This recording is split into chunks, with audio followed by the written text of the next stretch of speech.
Hello, this is Russell Moore, and you're listening to The Russell Moore Show, brought to you by Christianity Today. Every week, we explore here conversations and questions from a Christian perspective to help you sort out how to live as a follower of Jesus in confusing times. And this week, we have a conversation to seek to do just that.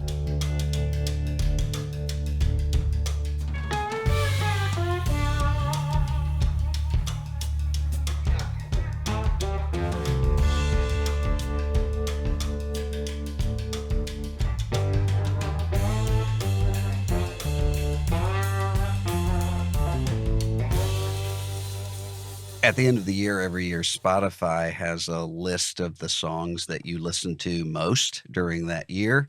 They didn't have anything like that in the 1990s when I was coming of age, but if they had, one of the songs that would have been in the top three of my listening at the time would have been One Man Gets Around from an album, Everything That's on My Mind, by an artist named Charlie Peacock.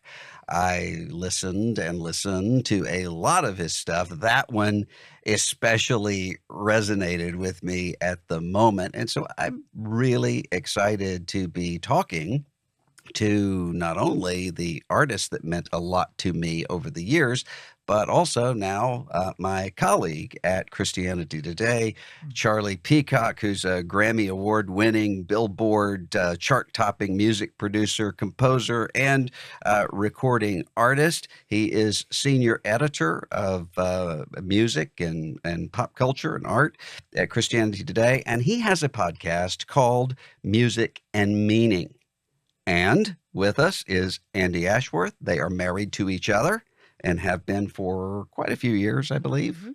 That's right. And she is the editor-in-chief of the Art House America blog, or has served in that capacity. She's the founder of Art House, and she's the author of Real Love for Real Life. But today, we're going to be talking about the book that they wrote together, Why Everything That Doesn't Matter Matters So Much, The Way of Love in a World of Hurt. Charlie and Andi, thanks for being with us today. Thank you, Russell. Thank you for that kind introduction. You know, Jimmy Carter said that the only time that he and Rosalind Carter had difficulty in their marriage was when they were trying to co-write a book together, and that the stress was so great that the publisher actually had to intervene and to help them save their marriage. Wow. Was No, it difficult working together on a project like this? Let me just say this. Had this been 10 years ago, 20 years ago, it would have been incredibly difficult. Huh. So much has happened in our marriage, I think, even in the last 7 years, that set the stage for us to write this book. Would you agree? Mm-hmm. I mean, yeah. And I'm a fixer. So like, I want to get immediately to, okay, here's a problem. Here's a set of solutions. Let's choose one and move on, right? Yeah. Andi's a processor. So we have to take all that into account. Yeah. That working on something together. I think that's probably been the primary thing. Other than that, we're so much in sync on these subjects. I mean, they're things that we've studied and worked on and embodied for so long now that they're just second nature. And in fact, I joked last night at an event that, you know, how couples, they say you start to look like each other. I don't know if we're doing that. But nevertheless, we definitely think a lot like, even though we're just incredibly different, right? Yeah. Yeah, we actually had a good time, a good friendship in making this book. Yeah. And we weren't sitting at desks right beside each other saying, you know, what are you going to say? What are you going to say? The title, Why Everything That Doesn't Matter Matters So Much, seems to be really counterintuitive to people who have been told, don't sweat the small stuff. Right. Don't worry about the things that really matter, not about the exactly. things that don't. Yeah. You don't buy that. No, we don't. No. Why not? No. For me, it's theological in that I don't believe there's any neutrality in the universe. In other words, I think you're either moving towards good or away from it. Huh. And so that's really part of, you know, my gospel discipleship. And so even though I completely recognize that we can talk about, well, it's less significant for me to move this water over here than to to make some greater world-changing choice. I get that. But what I want to make sure is that people aren't living a life. I'd like to encourage them to live a life that doesn't bifurcate so strongly so that they're like, oh, well, that doesn't matter, Mm. you know? And then here's these lists, which is usually things that are monetized or something that can be measured in some way. And then they put a lot of attention on those things. Yeah. And so I think part of what our hope is to say, look, we sort of get all of that, but we also know that it's a healthier life to see the significance of small things, that there are no small people, there are no small choices, that all of these things matter, and particularly for Christians, to see that they can have these small generative contributions. There are a lot of people who think if I'm not actually changing the world in a big way, then somehow I'm wasting my gifts. Mm. And sometimes I think people will say, well, if you look at Jesus talking about the parable of the talents, am I wasting my talents because I'm not meeting the aspirations that I would have had for myself? I'm not really changing things. How does a person start to shift that mindset or know that he or she is in that kind of mindset? Mm. Well, we had some really great teachers in the beginning of our life in Jesus, which began in, as far as we know, in 1982. And we came upon Francis and Edith Schaeffer, and some of their writings were just so inspiring because they really believed and they lived out and they wrote about all of life matters to God. So that really took hold in us, and it took hold in me as a mother of small children, as a person who would have a calling, really do a large work in having a hospitable home that really was very radically open and had people coming, all the time. So I had to reckon along the way with, does it really matter if I'm spending a lot of time in the kitchen working on feeding people? Does it matter if I'm spending 2 or 3 hours in one conversation with one person? And all those small things that made up my callings in the world that, put together, and you've got a vocation of all these puzzle pieces. And I had to think, if these things don't matter, then not much of my life really matters to God. And how long had you been followers of Christ? How did that happen? Like about a minute. Brand new. Oh, Yeah. brand new. Yeah. How did that happen? How did you encounter Christ? I had a substance abuse problem, and so I started going to a recovery group, and I had a sponsor. And of course, anybody who knows anything about 12-step recovery groups knows that, you have to choose a higher power. And I had just been God haunted since I was a little boy and had encounters with Christ in church settings. My grandparents would take me to church, and my mother and I walked the altar, I think when I was about 10 or 11. And then I had about 10 years where I just taste tested everything, Different Yeah, religions? absolutely. Yeah. Yeah. I mean, I was a kind of a Jesus-loving Zen Buddhist, maybe something, or a Taoist, definitely fascinated by those aspects of Eastern religion. I knew a guy once who called himself a Zen Baptist. There So, you go. yeah. Exactly. Exactly.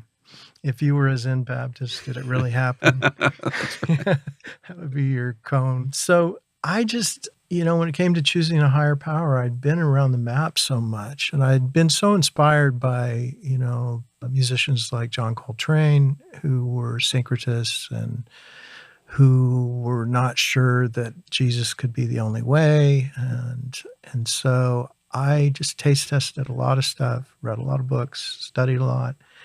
And when I was finally broken, finally came to terms with the whole concept of sin, I chose the God of the Bible as my higher power.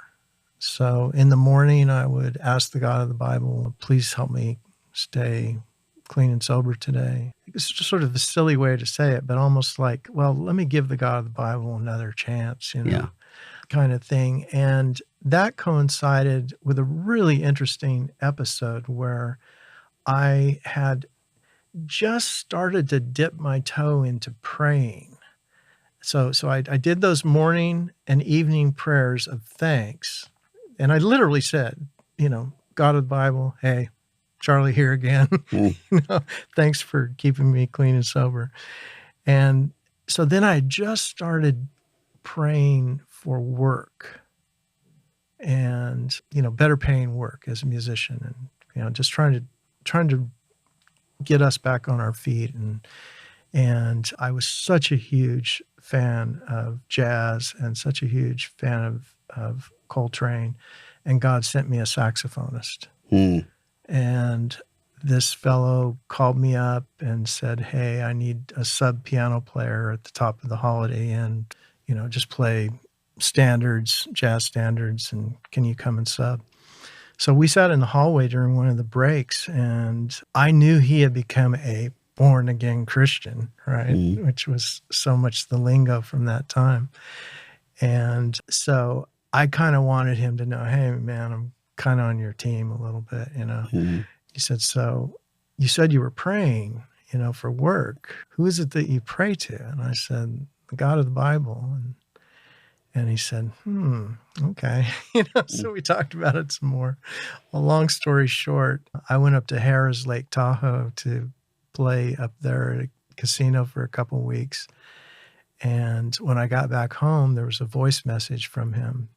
And he said, I don't want this to sound weird or anything, but every day I get up and you're on my mind every day. And, I'm a Christian and I really believe that Jesus wants me to come to your house and pray with you. Mm.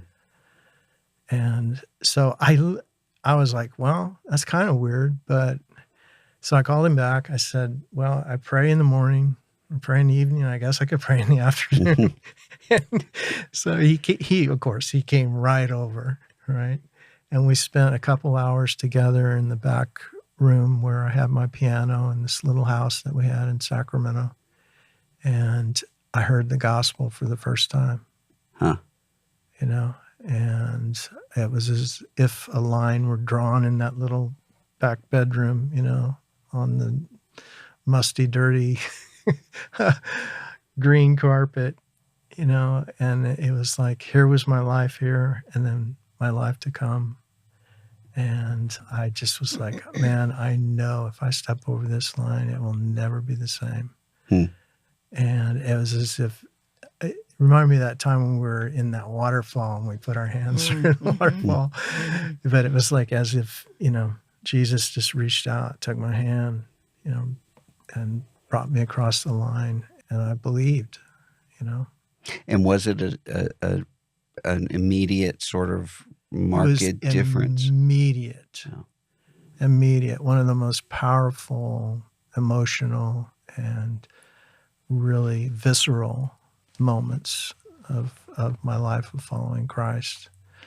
And, I'm a big believer of God is so personal with us that he knew that's what I needed. Yeah. And were you two together at the time? We were not. It took him a few days, I would say, maybe a week. Do you think a few days? Yeah. And he came to me and he said, what do you think about the fact that I've become a Christian? And I said, well, I don't even know what you mean. And I don't know about that. And I was a little afraid of it. I mean, I just didn't really, we had Jesus freaks in high school and I had been to church a little bit growing up off and on with I had not heard those words like that before. So that might have been more disturbing to you than the substance abuse background? Well, yes. Yeah, like, are we getting into one more round of craziness? Yeah, it was, well, we've already been through so much. Now what is this going to be? So, but as the days went on and as we were talking, and I began to find that I had questions I didn't know that I had. And they began to rise to the surface. And the first one was, really, why should I believe this Bible? Why should I take what you're, because we were having this conversation, so he was trying to, tell me what he had been studying and learning. Yeah, after 3 days, I was Yeah. an expert. Yeah. I know. So, my first thing was, well, why should I believe this book? Why should I think it has authority? And so as things unfold, I happened to find my first book that was in an encounter with an apologetics author. Yeah. And, read it was something that Chuck had borrowed from the saxophone player, and it was laying around the house. I read just enough to say, maybe there's something a lot more here than I know. Yeah. And then I had a question that was, is the Bible sexist?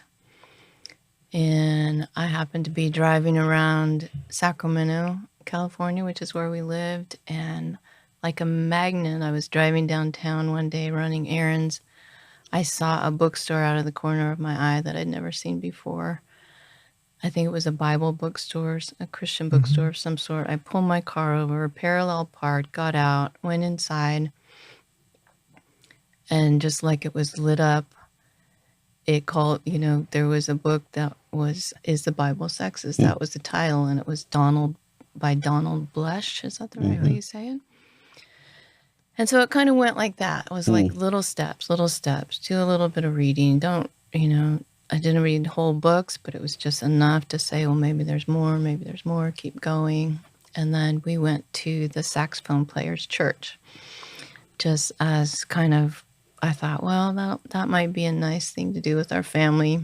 We've had a lot of hardship in our family, so maybe we'll try something nice. And then I encountered the church, people who actually really believed and who were caring for each other and each other's needs and who were very welcoming to us. And corporate all musical those- worship too. I yeah, remember all- you remarking about the sound of people singing together. And Yeah. that being important. See, I would wonder if that might be a stumbling block to you, particularly as a trained musician. Yeah. Did you initially have this sense of evaluating artistically what was going on? Of course.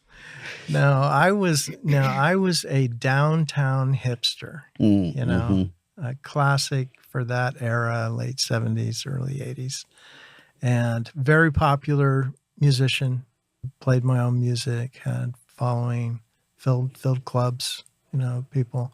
So this was a big surprise to everyone. I mean, that this happened. So yeah, I still had my musician's cap on, but the great thing is that it was almost like I was coming in on Mike Butera, the saxophonist. It was his imprimatur that was leading, right? And so I was following him. And so it would be kind of like, if I thought it was goofy, well, surely Mike knows that. And if he's cool with it, then, I can roll with it That too, makes sense. right? Because not too long after that, I went to my first Christian bookstore, Berean bookstore, and I bought like 4 copies of CCM magazine, like back I used to read issues. CCM magazine. Yeah. And I bought, I think, 4 vinyl LPs, and I brought them home and listened to them, and I was like, oh man, this is not good. There was one of them that I liked more than another, and I think it was a Keith Green one. But yeah, so I was immediately confused. I was immediately confused. I mean, honestly, I just prayed, and I didn't have any. There was no one to counsel me. There was, it was like I had this, this experience with Mike, and then immediately started going to church with him.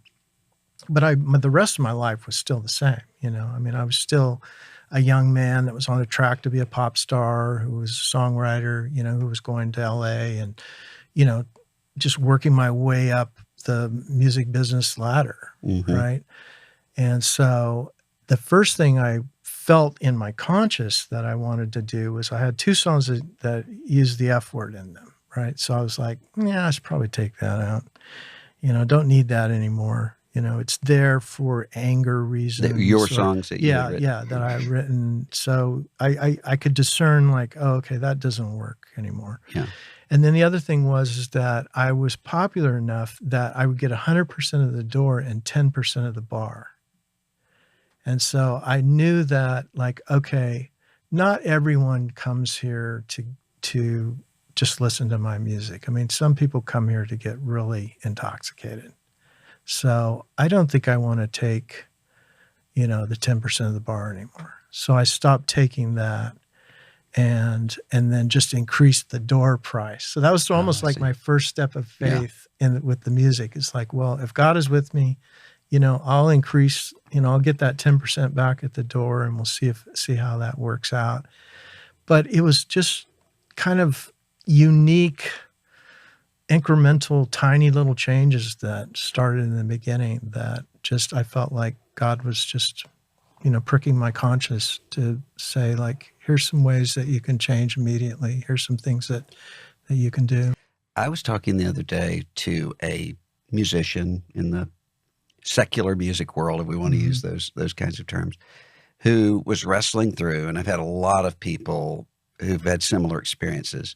He's become a Christian, but wrestling through, do I talk about that now and get kind of pigeonholed into a Christian sort of lane where this person said, I'm not even really equipped to do that. I'm a brand new Christian. Or do I kind of keep that Nicodemus-like kind of concealed for a little while? You've been in that circumstance. What kind of counsel would you have for that person? It's interesting you say that, because I've watched, this was 40 plus years ago. So I've watched a lot of popular musicians come to Christ and immediately, sort of like back in the Bob Dylan days, they immediately get co-opted by the church, right? Because it's a celebrity that we can put forward who's, now they're with us, kind of a thing. And I've so many times, I remember even one time I reached out to this very well-known person, and I was like, oh my gosh, they're making so many bad decisions right out of the chute, and I just felt compelled. I don't know this person. They probably don't know me, but I'm going to at least reach out and say, hey, if you want to talk, I'm here, because I've been here. Yeah. I've walked this road and would love to talk to you about it, because yes, I mean, there's just not that many people, including the great bard Bob Dylan, who were equipped to just immediately be in the public eye and speak about. Think of Anne Rice. Yeah, exactly. Yeah. And, oh gosh, I mean, both Andi and I, there's so many things, because immediately, like, there's even like in our hometown newspaper in the Sacramento Bee, it was like, rock and roll is born again, right? And there's Charlie Peacock, right? And the whole thing. And then I read these quotes, because I've just been working on my memoir and going back through a lot of this old stuff. And I'm just like, oh, you idiot, I wish there would have been somebody, right before I opened my mouth on pretty much every topic, would have said, can we talk for a moment? We could probably all use that at almost every stage of life. Yeah, I do really believe that. I do believe it's a calling, to be in popular music and to be God's kind of musical person in that space. But I do think it takes time and study and community and people who have been there before, walk that road to help you navigate it. Andi and I are both big believers in that. We want to, as Jesus followers, and we want others, that we know and love, for all of us to learn how to speak and write and create in the public square, truly as if the whole world is watching over your shoulder. But most of the time, I long for us to be able to speak what I call the hope of humble explicitness. A way of speaking in public where we learn to use language in an explicit way. Humble explicitness. Yeah. That's a good way to put it. Yeah. You're not ashamed of what you're exactly. talking about, but you're also not. Yeah, and you're Yeah. always taking into account you're front loading your explicitness with empathy and love Mm, of neighbor and all of these things that are the Jesus way. And they're just as much about faithfulness as what sometimes people think, oh, well, I got to be bold for Jesus. right. It's like, well, I don't know. Yeah. Like I wouldn't Sometimes bold for suggest, but Jesus yeah, just means I being a would, jerk. Yeah. yeah, exactly. I wouldn't suggest that you front load with that. I would say let's work on these issues of character and let's work on the modeling that Jesus does for us, and let's front all of that in, and then that is what sets the stage for this humble boldness. Yeah. One of the things that matters, that doesn't matter, but matters, that you talk about quite a bit in this book is hospitality. And the minute I saw the word, I immediately thought of a woman I know who her husband was training to be a pastor, and she was in a seminary context where she had to take classes to be a pastor's wife Oh, wow. that had to do with Yeah. hospitality. Yeah. And she was instructed, you need to always be ready to have a full meal ready for someone immediately when they come in. And her thought was, well, that's easy for you to say. I don't have the means. We can barely afford Yeah. to have our food that we have here. And then later, this woman said, I just always felt deficient because I was hospitable in the sense of I wanted to respond to people, but I'm just not good at cooking Yeah. or those kinds of things that came to mind for her when she thought about hospitality. Mm. How would you help somebody to think about being hospitable if they say, I just don't have the kinds of intuitions or gifts that Yeah. most people think about when they think about opening a house up? Yeah. Well, I think it's sad, number one, that we have come to see hospitality, this beautiful word, in such a narrow way. And I know that it is usually associated with, a meal or some kind of beautiful picture that you see somebody post or in a magazine. But in reality, it's just, to me, I've understood it as a way of being. It's so much a part of the Jesus way, I think. It's a part of that, taking that big giant word love, which has its meaning in so many actual tangible things, but it is also a way of being. And so is it hospitality? Is it love? Is it being neighborly? Is it being kind? Is it being welcoming? Is it being curious? Is it a person who listens? Is it a person who welcomes somebody into your space? Yeah, oftentimes it is, but it's not only that. Hmm. And I really ended up writing about hospitality so much because from the very beginning of our life as Jesus followers, it's just something God was doing in kind of an extra, more, this is your work way.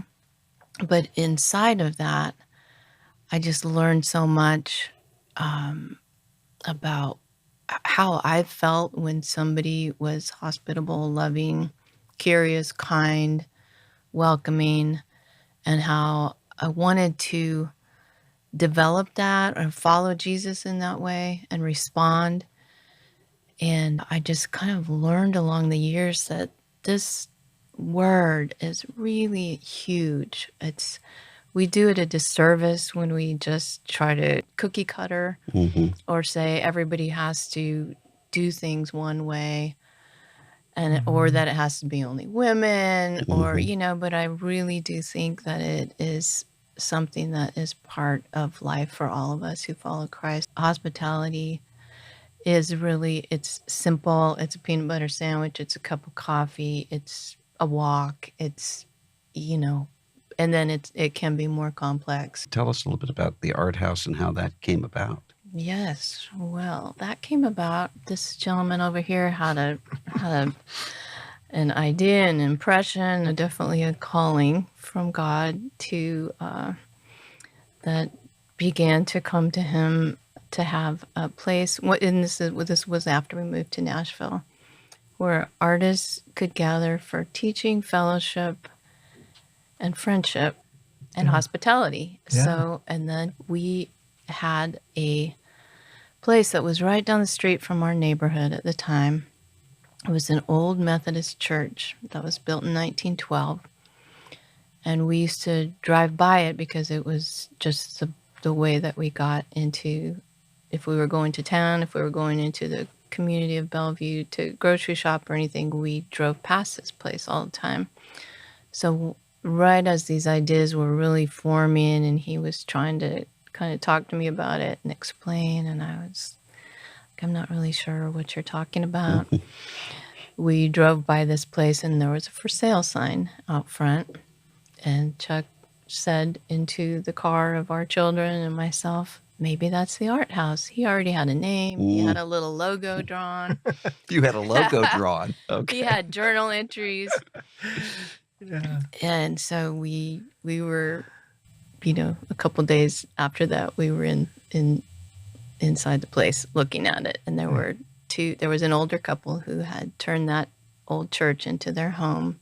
And they welcomed us, they greeted us, and we went inside and we listened to their stories of all this life that they'd had in this special place. And then we went and we got in our car afterwards and we both just burst into tears and we said, why are you crying? I don't know. Why are you crying? I don't know.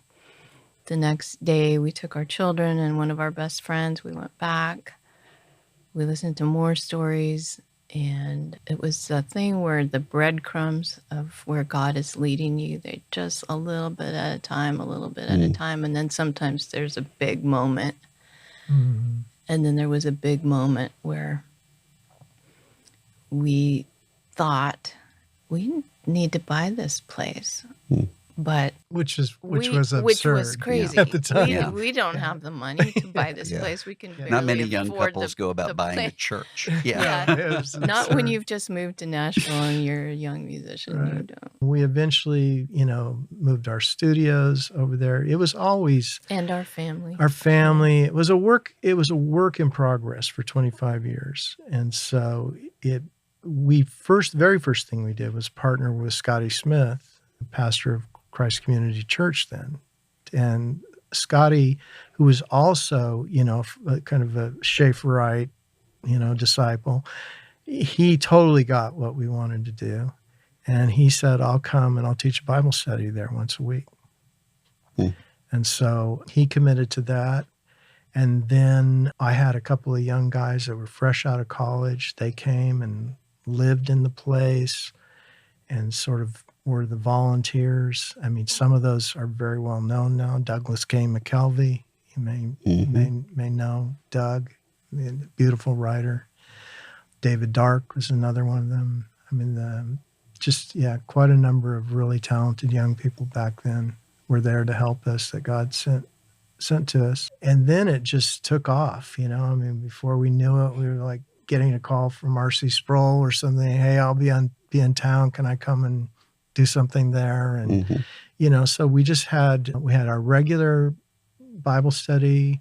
We had songwriter groups, literature groups. We had profs from Vanderbilt come and do a month of Flannery O'Connor. And we had people come from Calvin College and do transcendence in film. It just, the list goes on, just all kinds of people who visited.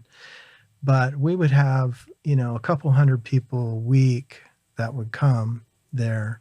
And then once we built the studios and the offices and then moved there, then we were just a public family in a public space, right? The whole time. Yeah. And that was quite, we look back on it and we just like, how in the world did we do that? Because we'll tell people, like, we literally have thousands of people through our home. It's like, it's hard to understand. Then we say, well, okay, but remember, it was a sanctuary, so our living room was a sanctuary. So we could fit, 100 people in there. But it was an amazing journey, something that we look back on. Amazing events, having Bono come there to spend time with artists and to all of us galvanize around the African famine and AIDS emergency back in the late 90s and Early 2000s. early 2000s is when we gathered. But just phenomenal experiences. And, so when we looked back and Andi tells a story of like, what, why are you crying? I don't know. Why are you crying? We know now that was the Holy Spirit, we were inarticulate. Yeah. But yet it was expressed. Yeah. It was a way of saying, I'm with you. Something's about to happen. Prepare yourself. Beekner used to say, when you find the unexpected tears, Yeah. God's signaling something. He's Yeah. taking you somewhere. I just saw an interview with Paul McCartney talking about how he said, I still see myself as the little kid from Liverpool. Mhm. And it's kind of unbelievable to me that people know who I am. Yeah. And you think, you're Paul McCartney. I mean, Yeah. and so there's something about the surprise of that. Yeah. That never stops. Yeah. I mean, I think that's one of the things that I've learned. And in fact, I was with Steve Taylor last night and one other person, I can't remember who was in our circle, but it was our son, Sam. And I was saying, one of my favorite Bruce Cockburn lyrics is from the song Pacing the Cage, where he says, I've proved my identity so many times that the magnetic strip has grown thin or worn thin, right? And so much of the vocational artistic life is like that. I mean, you have to keep showing up and reinventing yourself, and especially the commercial aspects of it is just the constant need to prove again and again that you belong, and you are competing for public attention. There's no question about that. Yeah. And for the attention of the entertainment corporations, or you just say, like when we had the tremendous success with the Civil Wars, that started as an independent thing. Mm-hmm. So there was so much freedom in that, right? Because we weren't at the beck and call of the entertainment corporations. And so I loved having that experience too, after having so many more entertainment corporation kinds of experiences.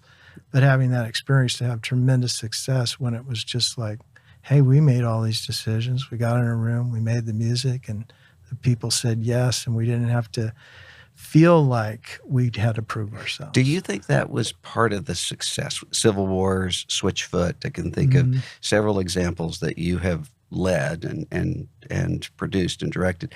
Is that the secret, that you started out without the market paying attention to you in order to trial and error creativity in a way that had some freedom to it? I think it is. Yeah. Yeah. For the most part, we want to be moved by something, right? And so most of the things that I've worked on that really have that long-lasting emotional tug, those things tend to happen away from, the eyes and ears of the business.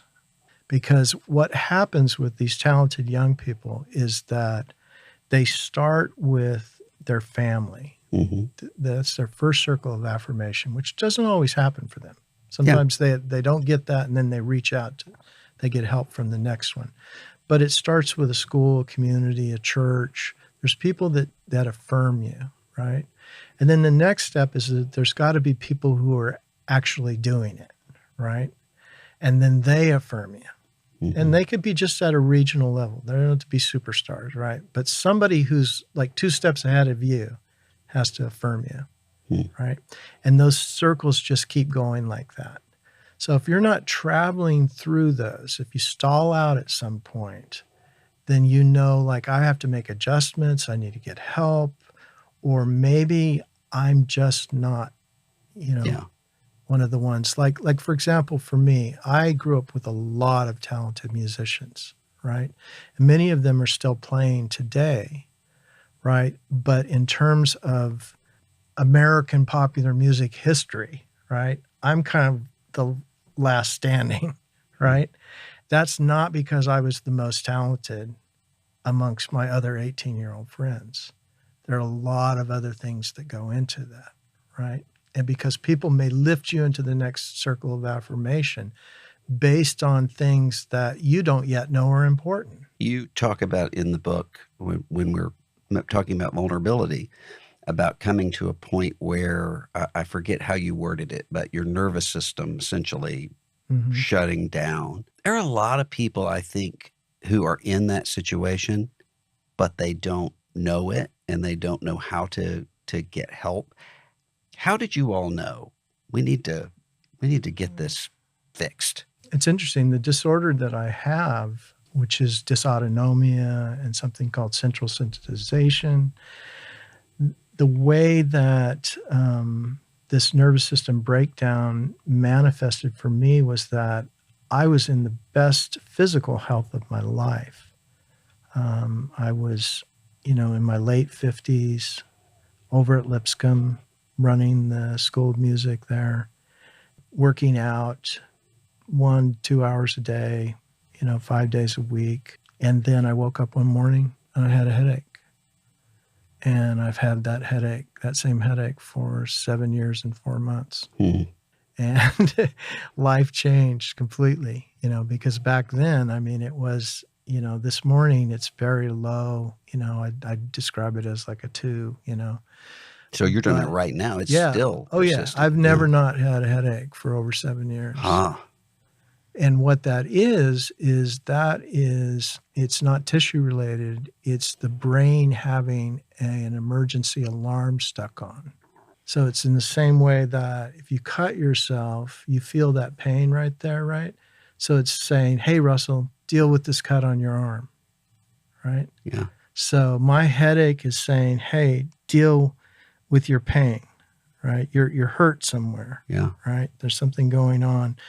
And I've gone through and received so much treatment and so much help, and I've dealt with a lot of all of that stuff. But part of the disorder I have is they use the language of, the body keeps the score. And so they say, part of the healing is in unlearning your pain. And they actually use the language of wind up. So it's like I've been in a state of wind up, for decades. Right. So it's going to take a while to unwind that pain. And for me, I've used a lot of, of course, started traditional medication, did a lot of alternative healing modalities as well. Went to Mayo Clinic, got a lot of good help and counsel there. And, I'm open to, I want this headache to be gone. But as I say in the book, I would never trade the life that we have together now. That really came out of the fact that it began with that headache, because that caused us to really, for me to really look at my priorities. It changed me a lot in my personality and character. It improved our marriage demonstrably after a very, very painful, rocky period of which we document in the book. Yeah, it's a strange place to be in where to live with chronic pain, which I really want to go away, but yet I'm just strangely grateful that I'm not, really the same person that I was 7 years ago. So much the same, but changed in ways through Christ that, I would never go backwards on that. Tell us about the Music and Meaning podcast. I'd love to. And thank you. Thank you for championing me in that regard. Yeah, the Music and Meaning idea is something that Mike Cosper and I came up with title-wise. But I would say the seeds of it have been developing from the time, when we told you our bearing witness in public testimony story. All of those things set the stage to be able to talk about faith in the public square while commenting on popular music and culture. And even more than that, seeing how seamlessly integrated the work of God is in the world, and then being able to tease that out from unexpected places. And when I started thinking about Music and Meaning, it was like, that's what it is. That's what it's going to be. And it's going to be cinematic. It's going to be like producing a little audio movie, right? And it's going to have all of these intersecting pieces that for some people are going, oh, I never thought how those might fit together, right? Or wait, I thought he was Christian music, Wait, oh, now he's talking about this. And I wanted to have those contrasts, right? To stimulate people to think in ways that perhaps they hadn't thought about culture and music. Listeners, you should check out the Music and Meaning podcast, especially those of you who email me every week asking for the Cross in the Jukebox to come back. I don't have that for you, but we do have Music and Meaning, which is amazing sort of content. You really want to check that out. And you also want to check out this new book, Why Everything That Doesn't Matter Matters So Much, Way of Love in a World of Hurt. Charlie Peacock, Andi Ashworth, thanks for being with me today. Thank you, Russell. Thank you, Russell. So much. Yeah, this is really beautiful and fun. Thank you.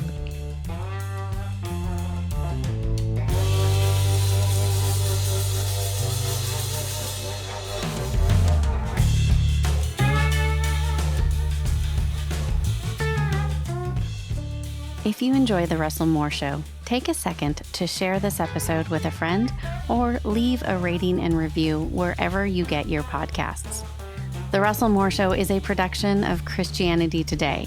Executive producers are Eric Petrick, Russell Moore, and Mike Cosper.